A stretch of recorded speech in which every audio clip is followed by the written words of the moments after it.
If you want to stop the auto-renewal of your Google Meet subscription, follow these simple steps to ensure that your subscription does not renew automatically. Step 1. Sign into Google Admin Console. Go to Admin, Google.com and sign in with your administrator account. Make sure you have the necessary permissions to manage subscriptions. Step 2. Navigate to Billing. Once you're in the Admin Console, locate the Billing section. This is where you can manage your subscriptions and payment settings. Step 3. Find your Google Meet subscription. In the Billing section, look for your Google Meet subscription. Click on it to view the details of your current plan and renewal settings. Step 4. Manage subscription settings. Within the subscription details, find the option for managing auto-renewal. This may be labeled as auto-renewal or renewal settings. Click on it to proceed.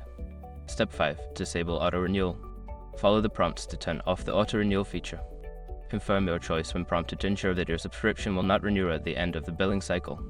Once you have completed these steps, your Google Meet subscription will not renew automatically. Remember to check your subscription status periodically to ensure everything is set as desired.